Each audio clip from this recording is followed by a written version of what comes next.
내년 총선을 겨냥해서 여야가 벌써부터 전략 짜기에 고심이 많은 것 같습니다. 총선, 바로 인물전이라고 하죠. 그래서 여야가 어떤 인물을 내세울지 여러 얘기들이 나오고 있는데 자, 요 얘기 각각 여야 나눠서 얘기 좀 해보겠습니다.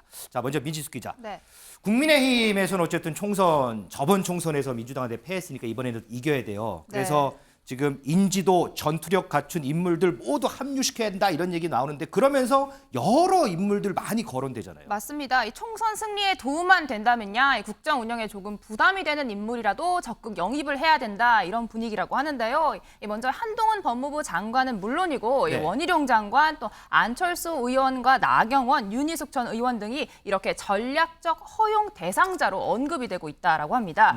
여기에 연일 이 대통령을 향해 날을 세우고 있는 유승민 전 의원 또 이준석 전 대표도 끝자락에 자리를 하고 있다라고 하는데요. 이 두 사람은 공개적으로 총선 의지를 밝히고 있지만 이 나머지 다른 언급되는 주자들은 현재 말을 아끼고 있는 상황입니다. 이 외부 인사 영입 가능성도 지금 이야기가 나오고 있는데요. 네. 이 금태섭 전 의원과 양향자 의원의 경우 과거 민주당을 탈당한 이후에 현재 여권과 호흡을 맞춰서 잠재적인 여권 인사들로 꼽히고 있는 상황입니다.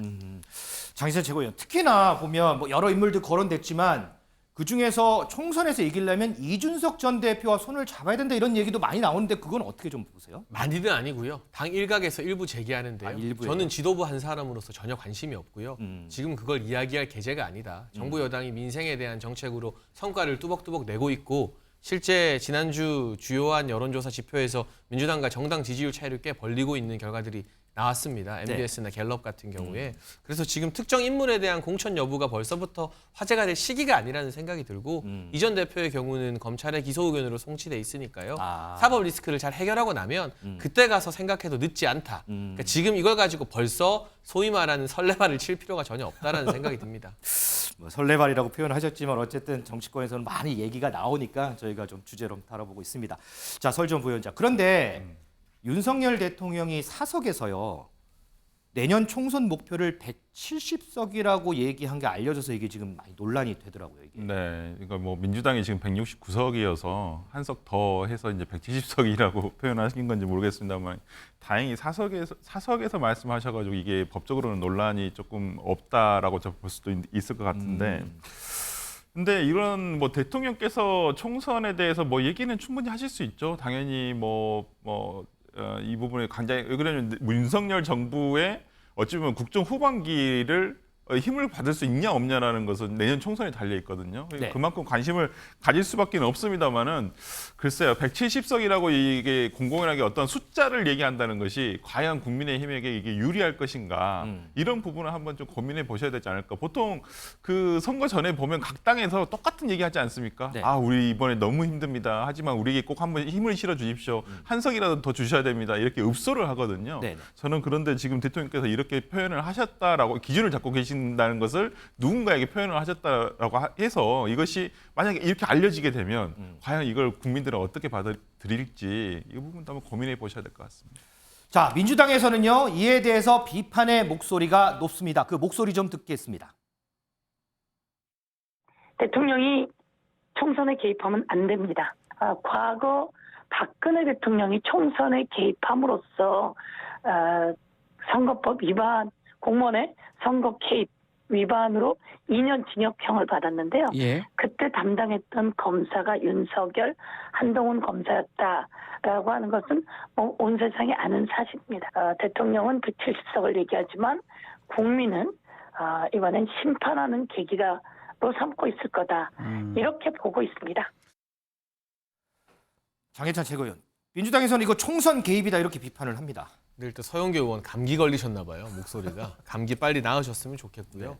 저는 이 사석에서의 발언에 대해서는 진위 여부 확인이 불가능하죠.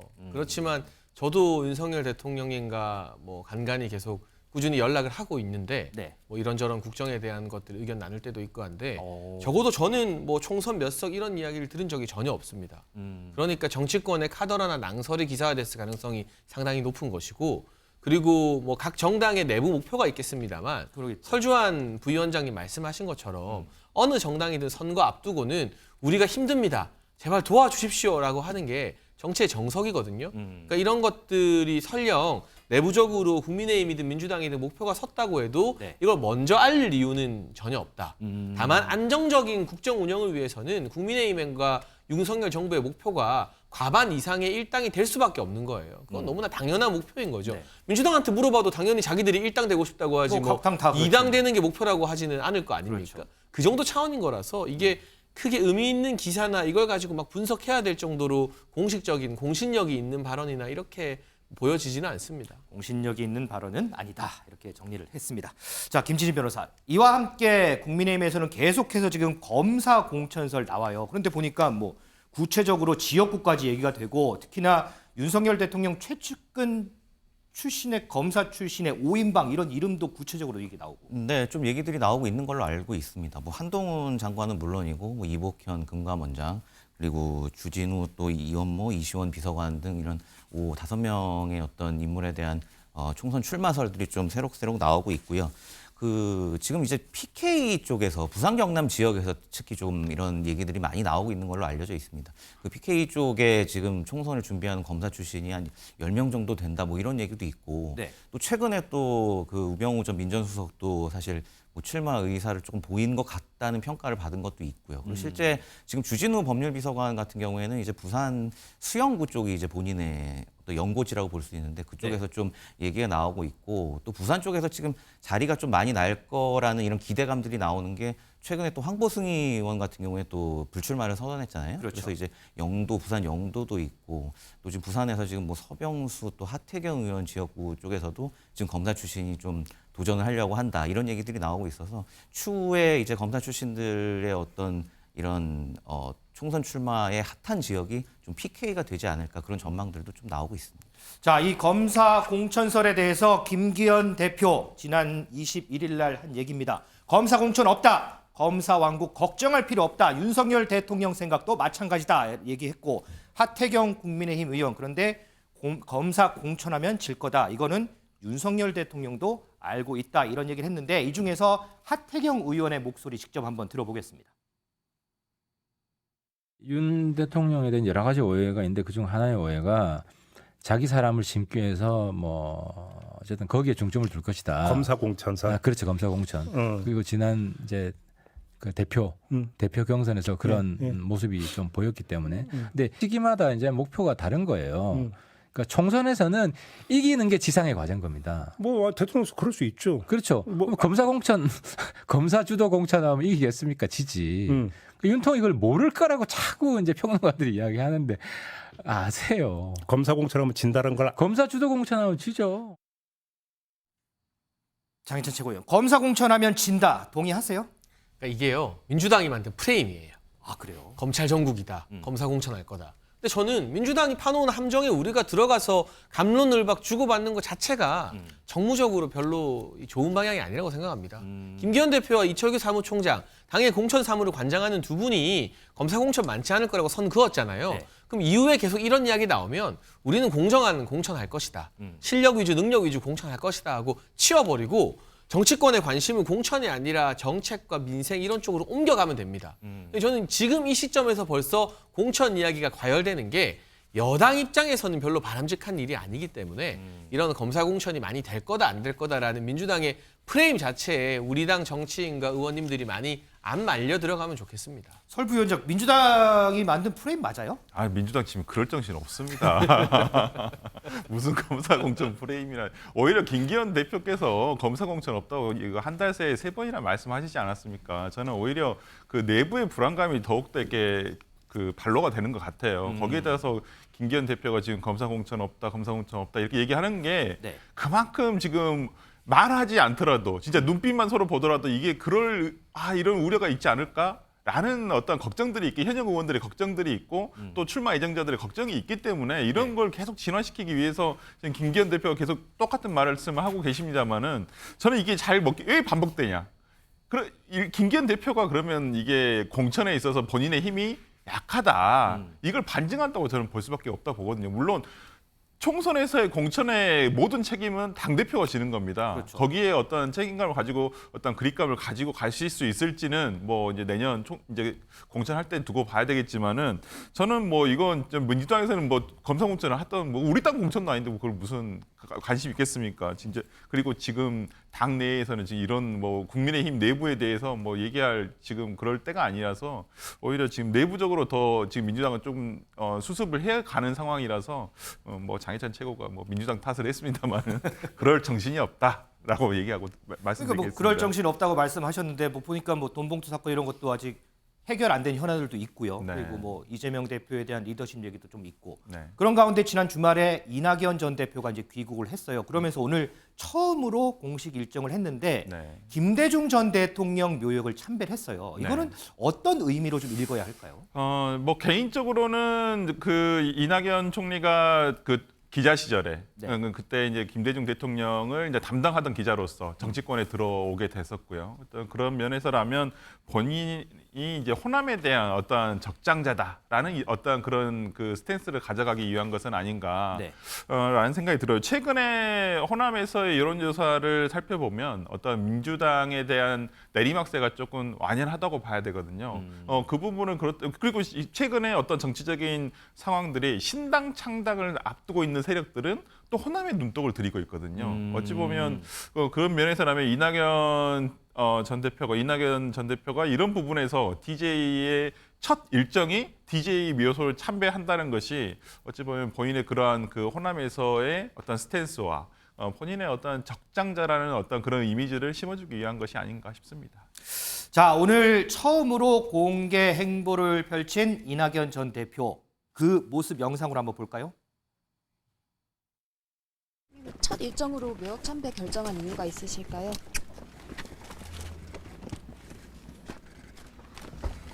김대중 대통령은 제 정치의 원점입니다.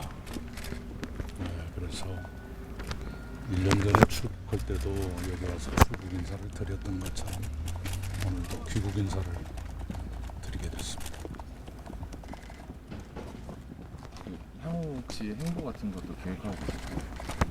예, 우선은 인사드릴 곳은 인사드리는 거고요. 현재까지는 총리님 지난번에 못다한 책임 다하겠다고 말씀해 주셨는데 좀 어떤 부분까지 고려하고 계실까요? 장해찬 최고위원. 지난주에 이낙연 전 대표 귀국했을 때 국민의힘에서 논평을 냈어요. 거기 보니까 이재명 대표 체제도 엉망이지만 이낙연 전 대표도 대체제가 아니다 이렇게 논평을 했는데 이건 무슨 뜻인가요? 이게? 그러니까 우리 국민들이 문재인 정부의 실정을 지난 대선으로 심판하지 않았습니까? 네. 뭐 지방선거에서도 연달아서요. 그런데 이낙연 전 대표는 문재인 정부를 상징하는 총리이기 때문에 뭐 소득주도 성장이나 부동산 폭등 같은 정책 실패에 책임이 있는 인물이다라는 게 일반적인 인식인 것 같고요. 다만 뭐 저희 당의 논평과 별개로 저는 그래도 야당으로서 저희가 협치의 대상으로서 인정할 수 있는 마지노선이 이낙연 전 대표 같은 인물이라고 생각합니다. 적어도 이분이 뭐 음주운전을 했습니까? 검사 사칭을 했습니까? 대규모 부동산과 토건 비리로 기소되어서 측근들이 구속되고 수사를 받고 있습니까? 그런 건 아니잖아요. 그러니까 능력이나 정책, 정치적 방향에 대해서는 입장이 다르고 치열하게 싸울 수 있지만 최소한의 도덕적 기준은 갖춘 분과 여야가 대결을 하고 싶은데 그 점에 있어서는 이재명 대표보다 훨씬 더 나은 분이라는 데는 두말할 여지가 없겠죠. 아주 분석답습니다. 자, 설 전 부위원장. 지금 이낙연 전 대표 귀국한 지 오늘로 닷새째예요. 네. 일단 들어보면 이재명 전 대표하고 전화 통화만 잠깐 한 걸로 알려지고 있는데 네. 안민석 의원이 이재명 대표부터 만나라 이렇게 얘기를 했어요. 혹시 두 사람 언제 조만간 만날 계획이 있나요? 어떤가요? 아마 만날 걸로 저는 당 대표실에서 아마 조율하고 있는 것으로 알고 있고요. 아마 그 대표 일정과 이낙연 전 대표 일정이 일단 조율이 되면 저는 아마 근시일 내에 만나시지 않을까, 근시일 내에 만나시지 않을까 싶고요. 그리고 뭐 할 얘기도 많으실 것이고, 그다음에 뭐 서로 어찌 보면 서로의 세력이 밀어내는 정치가 돼서는 안 되거든요. 뭐 손을 붙잡고 어떻게 해서든 지금 민주당에 처한 위기를 이렇게 돌파할 수 있는. 근데 그 돌파를 하는데 나만 해야 된다라고 생각하시지 마시고 네. 두 분이서 손 잡고 그다음에 지금 현재로서는 어찌됐든 전당대회를 통해서 대표가 되신 분은 일단 이재명 대표이기 때문에 이낙연 전 대표가 상임 고문이죠. 당의 상임 고문이시니까 저는 어떤 뒤에서 힘을 실어주는 역할을 하시는 게 옳지 않을까라는 생각을 해봅니다. 김진일 변호사, 자, 다가오는 총선에서 과연 이낙연 전 대표는 어떤 역할을 할까 궁금해하시는 분들 많은데 김진일 변호사 생각에는 이낙연 전 대표가 총선에서는 어떤 역할을 좀 하게 될 것 같으세요? 네, 저는 뭐 이낙연 전 대표의 어떤 총선에서의 역할은 결국 이제 민주당 내 어떤 개딸의 역할의 종속 변수라고 저는 그렇게 생각을 합니다. 이게 왜냐하면 지금 이제 소위 이제 강성 지지층이죠. 개딸이라 하고 민주당 내 이분들이 이낙연 대표에 대해서 어떤 대선 패배 책임론 프레임을 가지고 계속 지금 공격을 하고 있다는 말이에요. 그러면은 아까 장혜찬 최고위원도 잘 말씀해 주셨지만 조금 중도적인 입장에서 그리고 합리적인 성향을 가진 분이라고 알려져 있는데 이런 민주당 내에서 조금 이런 합리적인 비판이나 이런 게 행해졌을 때 소위 이제 개딸들이 계속해서 지금도 마찬가지입니다. 계속해서 대선 패배 책임론으로 몰고 간다 하면 계속해서 이낙연 전 대표의 입지는 좁아질 수밖에 없어요. 그렇기 때문에 저는 지금 민주당을 위해서는 정말 이런 강성 지지층이 꽉 잡고 있는 이 의사결정 구조 자체를 좀 개혁을 해야 결국에는 이낙연 전 대표처럼 조금 합리적인 이런 비판론 이런 것들이 같이 함께 더해져서 좀 결국에는 총선을 앞두고 가장 국민의힘이나 민주당에 필요한 건 중도층 잡기거든요. 그런 부분에 있어서는 단순히 강성 지지층만으로는 갈 수가 없기 때문에 이 부분이 이제 이낙연 전 대표가 역할을 하기 위해서는 어떤 강성 지지층에 대한 어떤 좀 조정 그리고 개혁 이런 부분이 좀 필요하다 그렇게 생각합니다. 알겠습니다. 자, 이런 가운데 민주당에서는요. 이 인물에 대한 총선 출마 여부가 초미의 관심사인 것 같습니다. 영상으로 먼저 좀 보겠습니다. 전주 출마 논제가 처음 들어본 얘기고요. 여전히 지금 재판을 받고 있는 상황 아니겠습니까? 재판을 그 뒤로 터널이 끝나고 또는 목에 칼이 이제 풀렸을 때, 발목에 있는 쇠사슬이 풀렸을 때 뭘 할지는 저도 잘 모르겠습니다. 제가 이제 교수로 대학으로 돌아갈 수도 없을 것 같고, 뭐 민정수석 비서관, 뭐 장관 이건 다 이제 끝이 났고, 아까 자연인 조국으로서 뭘 할 것인가에 대해서는 지금으로서는 말씀드리기가 좀 곤란하지 않나 생각하고 있습니다. 장희찬 최고위원, 그 조국 전 장관의 총선 출마 어떻습니까? 여의도 정치권에서는 거의 뭐 기정사실로 받아들이는 분위기예요. 지금 그런 분위기예요. 그런 분위기. 그게 뭐 신당 창당이 되든 또는 뭐 비례정당, 지금 선거제가 바뀌지 않으면 비례위성정당이 또 판을 칠 가능성이 높은데 그런 비례정당 창당이든 또는 개인의 무소속 출마든 어떤 식으로든 다음 총선에서 영향을 끼치려고 들지 않겠느냐. 그리고 그것이 조국 전 장관 혼자만이 아니라 민주당에서 이제 이재명 대표 친명 체제에게 밀려난 친문 인사들이 문재인 전 대통령을 구심점으로 해서 힘을 합치지 않겠느냐라는 관측에 힘이 좀 실리고 있는데요. 제가 사실 조 전 장관 출마 뭐 새벽 기도라도 다니고 싶다라면서 국민의힘에게는 호재가 된다라는 점을 여러 차례 밝혀왔는데 많이 말씀하셨죠. 이게 국민의힘 입장에서는 분명한 호재입니다만 한국 정치 입장에서는 1심에서 징역 2년 나온 범죄자가 이 출마니 신당 창당이니 거론이 된다는 것 자체가 정치권 전체가 국민들에게 좀 부끄러워해야 될 일입니다. 그래서 국민의힘에게 불리해진다 하더라도 조 전 장관이 출마의 출자 꿈도 못 꾸는 것이 지극히 상식적인 사회이기 때문에 과연 어떻게 진행될 것인지 눈을 부릅뜨고 좀 지켜봐야 될 것 같습니다. 뭐 아직 뭐 대법원 판결까지는 나지 않은 상황이기 때문에 그런 표현들은 조금 좀 자제하도록 하겠습니다. 설주환 부위원장은 어떻게 보세요? 이게 기정사실로 생각하세요? 그러니까 이게 아까 장혜찬 최고가 말한 그대로 국민의힘이나 보수 진영에서 소환을 하고 있는 거예요. 이것도 던진 프레임이라고 봐요. 그건 또 국민의힘의 특히나 프레임인가요, 우리 또? 장혜찬 최고가 새벽기도 다닌다고 말씀하시고, 그다음에 특히나 심평 전 변호사 같은 경우가 계속 지금 이게 언론에서 이런 얘기를 하고 계시거든요. 뭐 네. 조국 교수가 출마를 하게 되면 뭐 야권의 선두주자가 될 것이다. 뭐 이렇게 얘기를 하고 계시는데 아마 이 속마음은 아마 그럴 거예요. 조국 교수가 출마를 하게 되면 국민의힘에게 유리하다. 그렇기 때문에 계속 이런 논제를 던진다고 생각을 하고요. 거기에 지금 민주당 내에서도 왈가왈부하고 있습니다만은 주류적인 어떤 입장, 예를 들어서 이재명 대표 측이라든지 당의 주류적인 입장에서는 조국 교수의 출마를 그렇게 반기는 것은 아니고 출마를 조금 만류하고 있고 그리고 본인이 어떤 정확하게 얘기를 하지 않고 있으세요. 오히려 주변에서 계속 출마하는 게 맞지 않느냐 이런 식으로 지금 얘기를 하고 계시는데 저도 좀 뭐 장혜찬 최고 말 맞다나 민주당에게 그게 득이 되지는 않습니다. 어찌됐든 간에 뭐 민주당의 당적을 가지고 출마를 하실 수는 없겠습니다만은 어찌됐든 연결을 안 할 수는 없거든요. 뭐 당연히 국민의힘에서도 이걸 공격 포인트로 삼을 거예요. 저는 선거 캠페인에서 충분히 그럴 수 있다고 보기 때문에 조국 교수도 이걸 충분히 아실 거라고 생각하기 때문에 저는 조국 교수가 좀 명확하게 한번 입장을 정리해서 발표하시는 게 맞지 않을까라는 생각을 해봅니다. 미지수 기자. 오늘 보니까는 조국 전 장관 총선 출마에 대한 여론조사 결과가 나왔더라고요. 민심은 좀 어때요? 근데? 네, 전체 응답자의 53%가 조 전 장관 출마에 반대한다라는 입장이었습니다. 오. 찬성한다는 응답은 33%에 불과했는데요. 정당별로 보면 국민의힘 지지층의 83%가 출마에 반대한 반면 민주당 지지층은 56%가 출마에 찬성한다 이렇게 답변을 했습니다. 지역별로 보시면 광주, 전라, 제주 이 지역들을 제외한 모든 지역에서 조 전 장관의 출마를 반대하는 것으로 나타났는데요. 이 조 전 장관의 고향인 이 부울경에서도 54.8%의 국민이 출마에 반대한다 이렇게 응답했습니다. 장희찬 최고위원.